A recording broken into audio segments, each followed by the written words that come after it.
धर्म ग्रंथों में यह स्पष्ट कहा गया है कि भगवान करुणा के सागर हैं, लेकिन कुछ पाप ऐसे होते हैं जिन्हें भगवान भी क्षमा नहीं करते।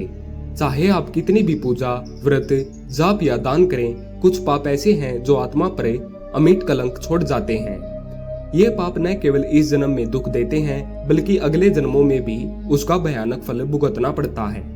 आज हम उन भयानक और क्षमा न किए जाने वाले पापों की बात करेंगे जिनसे हर इंसान को डरना चाहिए, जिनसे भगवान भी क्रोधित हो जाते हैं और जिनका कोई प्रायश्चित नहीं होता। पहला, गुरु के साथ विश्वासघात। गुरु को भगवान से भी ऊंचा स्थान दिया गया है। जो व्यक्ति अपने गुरु का अपमान करता है, धोखा देता है या उनके आदेश की अवहेलना करता है, उसका कोई उद्धार नहीं होता। यह पाप व्यक्ति की आत्मा को अंधकार में धकेल देता है। उदाहरण के तौर पर महाभारत में जयद्रथ ने अपने गुरु द्रोणाचार्य के प्रति विश्वासघात किया और अंत में उसे अर्जुन द्वारा मृत्यु मिली। गुरु के साथ विश्वासघात का फल अत्यंत दुखद होता है। दूसरा, माता पिता का अपमान। माता पिता की सेवा धर्म का पहला कदम है, लेकिन जो संतान उन्हें वृद्धाश्रम भेज देती है, उनके साथ दुर्व्यवहार करती है या उन्हें बोझ समझती है, उसका कोई धर्म नहीं बचता। चाहे वह हजारों बार गंगा स्नान करे, लाखों मंत्रों का जाप करे, वह पाप कभी नहीं धुलता। एक माँ ने जन्म दिया, रात रात जाकर पाला और वही संतान उन्हें तिरस्कार दे, सोचिए क्या भगवान ऐसे संतान को माफ करेंगे। तीसरा, निर्दोष की हत्या। किसी निर्दोष की हत्या, विशेषकर ब्राह्मण, स्त्री, बालक या शरण में आए व्यक्ति की हत्या ऐसा पाप है जो युगों युगों तक पीछा करता है। इसके लिए नरक के सबसे कष्टदायक लोक नियत है। रामायण में रावण ने जटायु जैसे वृद्ध पक्षी को मारा जिसने सीता माता की रक्षा का प्रयास किया था। भगवान राम ने रावण को इसका घोर दंड दिया। चौथा, स्त्री का अपमान या उत्पीड़न। जहाँ नारी का अपमान होता है वहाँ देवता नहीं टिकते। किसी स्त्री का अपमान करना, उसे नीचा दिखाना या मानसिक शारीरिक शोषण करना, यह पाप इतने घातक है कि इनके लिए भगवान भी दया नहीं करते। ऐसे लोग मरकर भी मुक्ति नहीं पाते।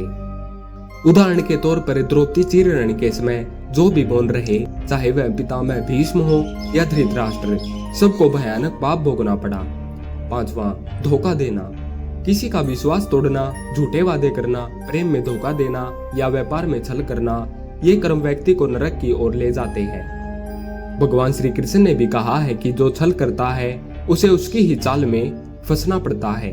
धोखा देने वाला व्यक्ति बाहर से चाहे पूजा करता दिखे, लेकिन भीतर उसका अंतःकरण काला हो जाता है और यह काली माँ भगवान से छुपी नहीं रहती। छठा, गौ हत्या या गौ माता का अपमान। गौ माता को हिंदू धर्म में विशेष स्थान प्राप्त है। उनकी हत्या या अपमान एक ऐसा पाप है जो आत्मा को श्रापित कर देता है।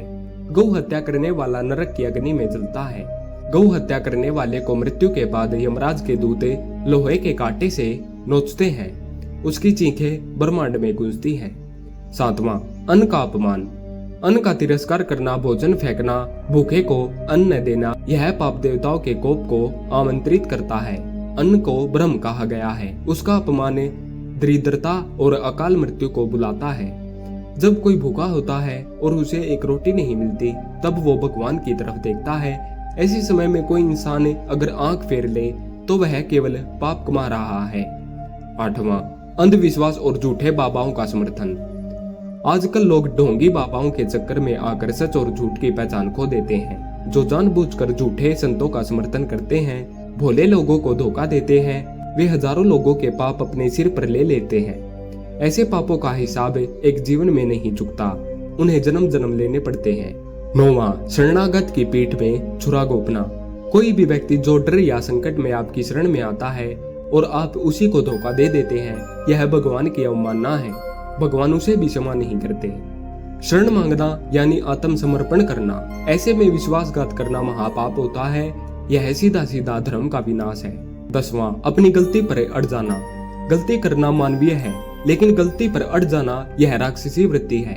भगवान बार बार संकेत देते हैं, लेकिन जो व्यक्ति अपने घमंड में डूबा रहे उसका अंत बहुत भयावह होता है। कभी कभी पाप क्षमा हो सकता है, लेकिन अहंकार उसे रोके रहता है। यही कारण है कि अहंकारी का पतन निश्चित है। कभी कभी हम सोचते हैं कि पूजा पाठ से सारे पाप मिट सकते हैं, लेकिन सत्य यह है कि कुछ पाप इतने गहरे होते हैं वे आत्मा को झुलसा देते हैं। इन पापों से बचना ही सच्ची पूजा है, क्योंकि अगर जीवन में व्यवहार शुद्ध नहीं, हृदय पवित्र नहीं, कर्म सत्य नहीं, तो कितनी भी पूजा, कितनी भी मंदिर यात्रा सब व्यर्थ है। सच्ची भक्ति वही है जिसमें कर्म भी पवित्र हो। भगवान से डरो, लेकिन अपने पापों से और भी ज्यादा डरो, क्योंकि वही आपके विनाश का कारण बनते हैं। धन्यवाद।